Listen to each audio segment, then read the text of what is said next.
So far, you have explained to me about the viruses and the worms, to say nothing about the Trojan horses. Are there any more threats while using the network, Nandita ma'am? Well, Rajesh, there are more. Let me tell you about the additional threats you might face. Additional threats beside the viruses and worms? What could they be, ma'am? Well, there are also spywares, which you should be aware of. Spywares work similarly like a person whose presence is noticed when he or she moves around in social circles. When you go to some place, everyone present there can see and talk to you. Also, what you say, discuss, or where you go to during this period is known to all those around you. You walk through streets, enter lifts in buildings, use metro rail, or dine at a canteen or restaurant. Video cameras are recording your movements. Similarly, the moment you have logged in onto the internet or have switched on your phone, which is connected to the internet, all the activities are logged somewhere or the other, including at your own computer system. This data is available to all those on the internet who may wish to obtain it, though not easily. With the specially designed applications, this information or data may also be accessed and misused without your knowledge or consent. Not only digital logs of your physical activities, your computer activities or even mobiles are not secure enough if you do not bother to follow the best practices that are advised. The type of malware that tries to steal information from you without you knowing or approving is called a spyware. It could be working, posing as a legitimate program, or behind the scenes, quietly track web browsing data or monitor keyboard strokes to know what your password is. Nandita ma'am, just how do we can recognize if the spyware has infected your computer?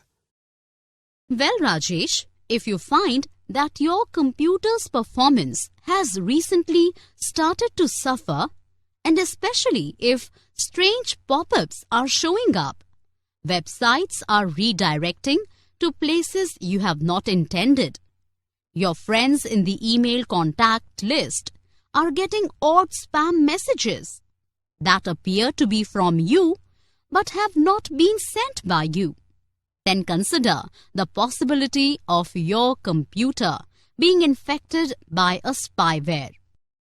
Really? Does that mean that spywares are of various types, Nandita ma'am? Yes, Rajesh. There are various types of spyware. Let me tell you about a few of them. Spywares are classified into two groups as what is taught by various schools. Schools? Should spyware categorizing should have institutes? Yes, Rajesh. There are various thought groups on how they operate. Formally, there are two schools of thoughts. One of them groups them into categories as per who has installed it, while the other groups them into what task do they perform. The first school suggests you can generally group them into two categories: domestic spyware and commercial spyware. Let's start with domestic spyware. The majority of domestic spyware software is installed by the employers to monitor the internet behavior of their network and quietly observe the online activities of their employees. Sometimes this software is also used by the police departments, who employ these types of software to monitor suspected criminal activities. Domestic spyware is also used by certain family members to monitor other family members secretly.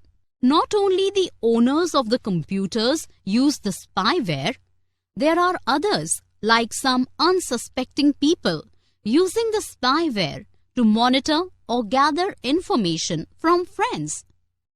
Oh, I was not aware of these kind of activities on the net. However, what is commercial spyware, Nandita ma'am? Commercial spyware are programs designed to hit or target commercial enterprises. Their chief attempt is to steal valuable data from a commercial institute. Have you noticed pop-ups or advertisements that appear on your PC?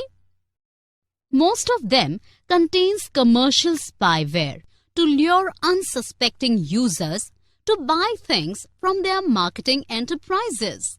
Half the time, you may not require these stuff. However, many falls into such traps. If you have searched for clothes once on the internet through online agencies, the advertisements start rolling out for varieties of clothes on your system thereafter. These spywares are created by various marketing agencies to know what a customer is searching for. Soon after, they start bugging the system of the customer with pestering offers to sell stuff and commodities. It becomes very irritating for net users when these pop-ups come out whenever they open a site. Basically, this is the result of the commercial spyware, which is also known as the adware. In other words, these adware or web bugs are deployed by the companies to track your internet browsing activities. The process consists of companies tracking your online habits to often sell this information to the people in the market, who then hit you with targeted advertisements that might appeal to you as they match your interests shown by your browsing history on the internet. So, Nandita ma'am, these spyware creators can simply manipulate an unknown user just by monitoring the browsing history of the user? Yes, Rajesh. They simply operate to check an user's online activity and develop an understanding what the user is searching for and thereby know his or her needs and requirement. Let me tell you about the alternate classification of spywares. Alternate classification of spyware is divided into 4 types. They are adware, system monitors, tracking cookies, and Trojans. Here are some of the different ways how these spywares operates on unsuspecting users of the internet. You need to be alert of these spywares whenever you are using the internet. The first is keyloggers. These spywares are software which records all of your keystrokes besides passwords. What website you visit is recorded by Internet URL or Uniform Resource Locator and website address. Loggers and screen recorders stores and send a snapshot of the screen without your knowledge. Chat loggers and email recorders are another type of spyware. This type of spyware records all your chats or emails sent or received by you. They can steal valuable information from your email accounts or chat mails. PC hijacking software is used to send thousands of emails by using your connection and your internet service provider. Another type of spyware is browser hijacking. Sometimes browser hijacking software is used to generate greater hits to a website by placing a shortcut in your favorite folder. Modem hijacking software is designed to install in a dialer of a mobile phone with internet connection. Many users get heavy phone bills because of a modem hijacker software installed a dialer in his or her phone. This kind of spyware usually prompts a customer to click on an email with an unknown attachment. After that, they get into the system. So, using smartphones are not safe at all, Nandita ma'am. Well, if you are not very careful, smartphones too are not very safe. All the call logs, including the incoming and outgoing calls and timings, can be viewed by a spyware. All the text messages received or sent, and even the deleted messages can be read. The spyware is capable of listening and recording all the incoming and outgoing phone calls to know what you are up to and what you have been talking about. It doesn't limit itself to it.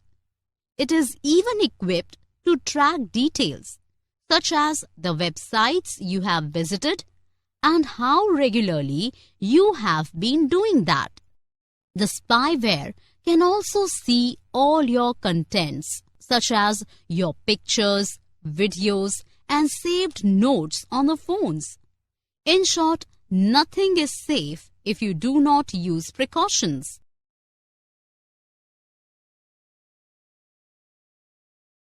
Nandita ma'am, is there any way by which we can remove spywares if they get into our system? Definitely, Rajesh. There are ways. Let me explain.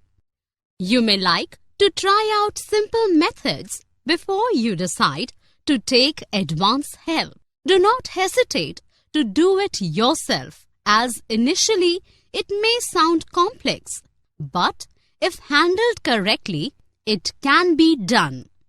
Although the process differs from device to device, but you may begin by downloading spyware blocker software and run security scans.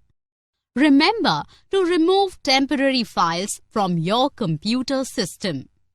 Similarly, mobile users may also need to update software from time to time, remove unwanted applications, or perform a factory reset.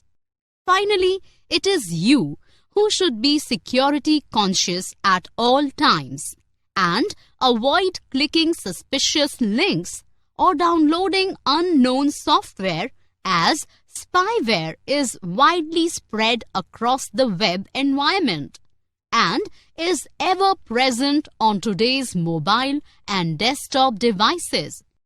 At the cost of repeating, it is further advised to consider using security software to keep you constantly protected. That was spyware and how to remove them. Are there any more threats to the system while using the internet, Nandita ma'am? Well, there are botnets too, which you need to be aware of. In the recent times, botnets have become a real big threat. The word botnet consists of two words in parts, which are robots and network. Each computer in a botnet is called a bot. The networks of such bots used by cyber criminals to commit the crime are called botnets. Bots forming a network of compromised computers or botnets are controlled by a command and control server that controls their activities, which include transmitting malware or spam or even launch attacks. The cyber criminals who control them are generally called bot masters. With the botnets available, any internet-connected system can easily be infiltrated by them. Malware can be deployed and websites can be attacked with ease.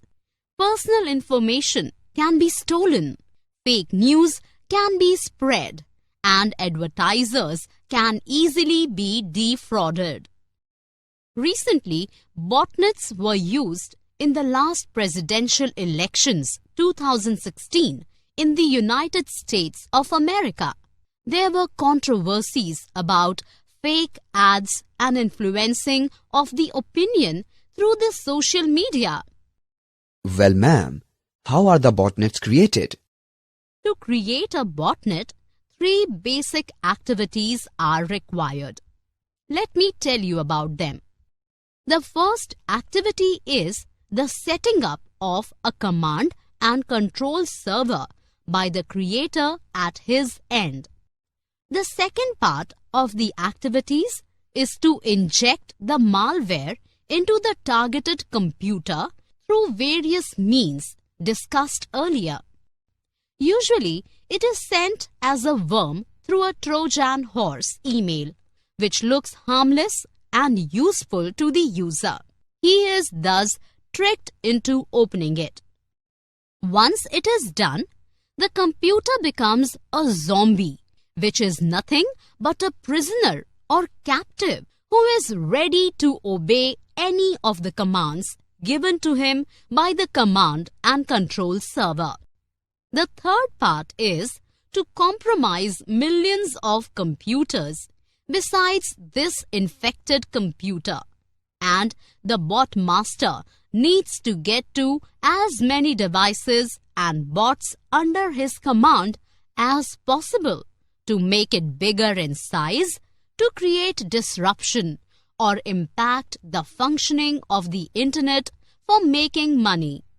The bot designers often resort to design autonomous botnets that are able to self-propagate, find and infect devices automatically. Like the military planes, these autonomous bots carry out seek and infect mission by constantly searching the internet for weak and vulnerable internet-connected devices and systems that have not bothered to update the operating systems or haven't used antivirus software. What is worrisome about the botnets is that after infecting your device, botnets can modify personal information by accessing your system and attack other computers as well as commit many other crimes through your computer, which by now has become a zombie.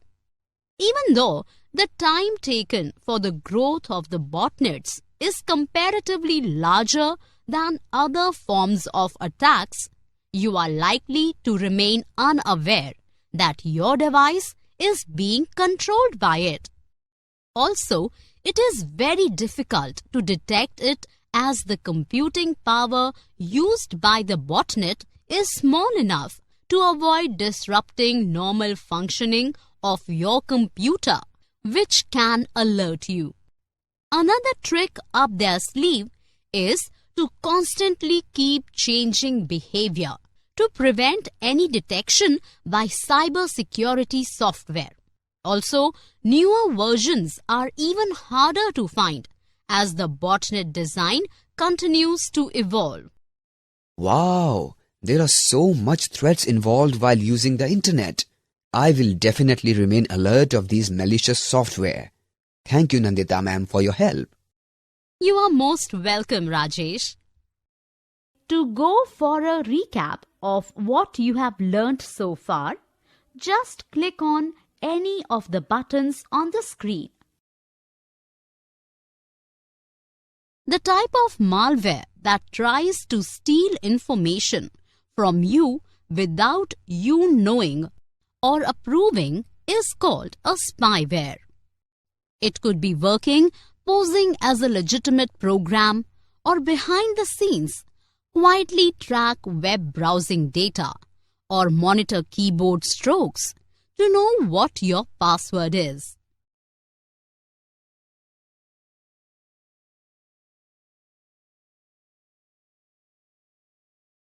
The majority of domestic spyware software is installed by the employers to monitor the internet behavior of their network and quietly observe the online activities of their employees. Commercial spyware are used to lure unsuspecting users to buy things from their marketing enterprises. Half the time, you may not require these staff. However, many falls into such traps.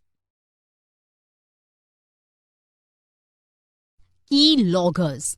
These spywares are software which records all of your keystrokes besides passwords.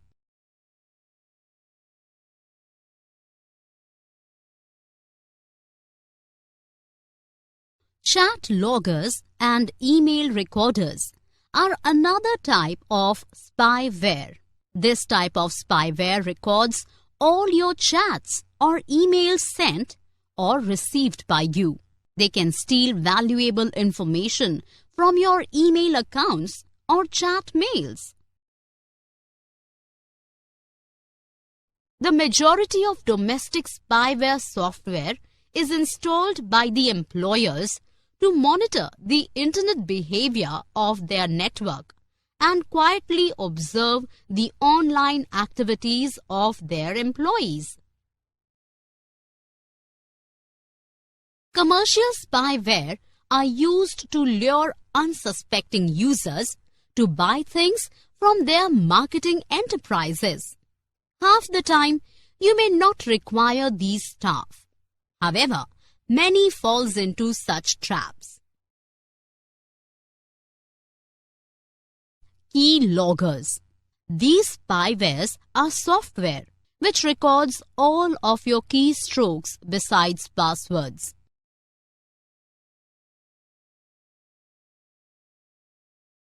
Chat loggers and email recorders are another type of spyware.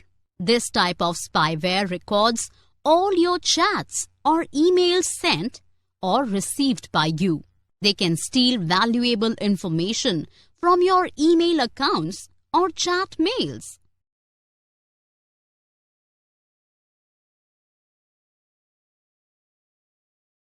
Modern hijacking software is designed to install in a dialer of a mobile phone with internet connection. Many users get heavy phone bills because of a modem hijacker software installed a dialer in his or her phone.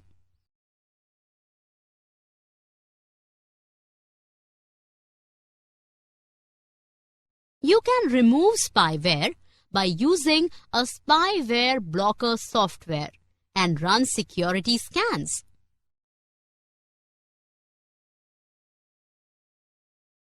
Botnet consists of two words in parts, which are robots and network. Each computer in a botnet is called a bot. The networks of such bots used by cyber criminals to commit the crime are called botnets.